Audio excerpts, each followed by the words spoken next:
Africa और Europe के बीच मुंबई और नवी मुंबई से भी 10 किलोमीटर कम का फासला है। स्पेन से मोरक्को तक सिर्फ 30 मिनट में पहुंचा जा सकता है पुल के जरिए से विदाउट ट्रैफिक। लेकिन यूरोप और अफ्रीका के बीच अभी तक पुल नहीं बनाया गया है। बिना पुल के समुद्र के मार्ग से बहुत ही देर में पहुंचा जाता है, जबकि सिर्फ ही आधे घंटे का रास्ता है।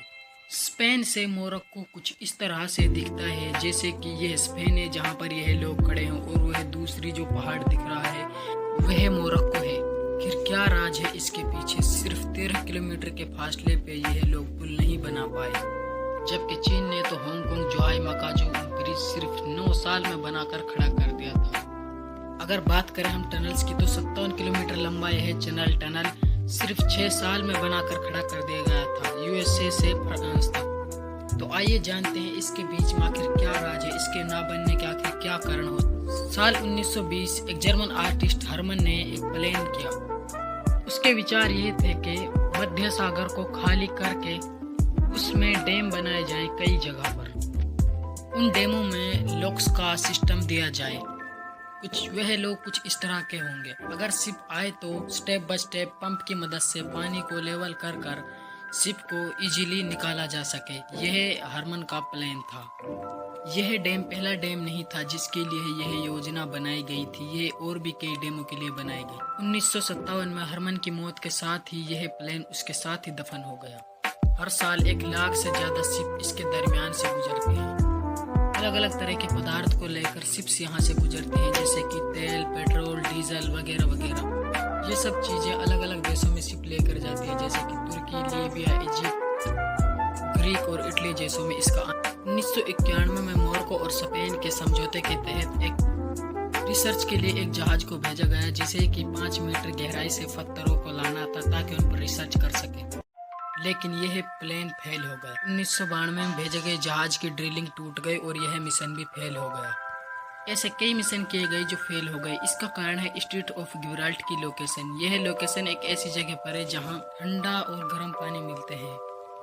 गर्म पानी हल्का होता है और ठंडा पानी भारी होता है। इस वजह से गर्म पानी ऊपर उठता है। इस वजह से बहुत ही तगड़ी लहरें बनती हैं। यही कारण है कि यहाँ पर पिल्लरों वाला ब्रिज बनाते ही वे ताश के पत्तों की तरह बिखर जाएगा।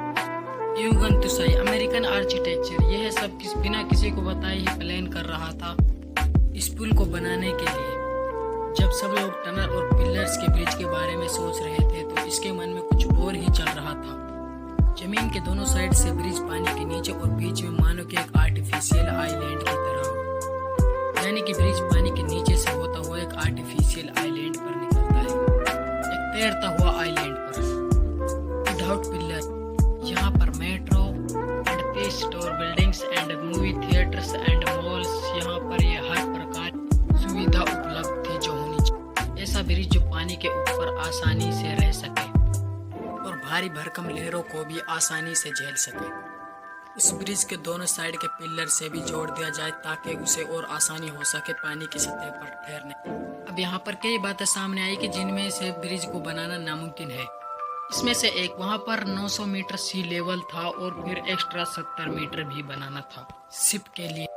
इसीलिए इन्होंने शॉर्ट रूट छोड़कर 28 किलोमीटर का लंबा रूट में टनल बनाने की योजना बनाई, क्योंकि 2005 में पता चला कि 28 किलोमीटर वाले गैप में पानी का लेवल सिर्फ 300 मीटर ही है और नीचे 400 मीटर तक ऐसी मिट्टी है जिसमें कि टनल बनाया जा सके और ब्रिज भी बन सकता है। फाइनली डिसाइड किया गया कि अब टनल बनाया जाएगा।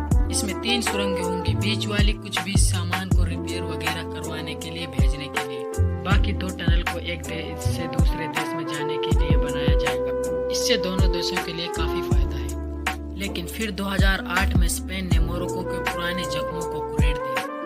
इनके आपसी जमीनों के मामलात को लेकर कई हादसों की वजह से यह प्रोजेक्ट अभी तक अटका हुआ।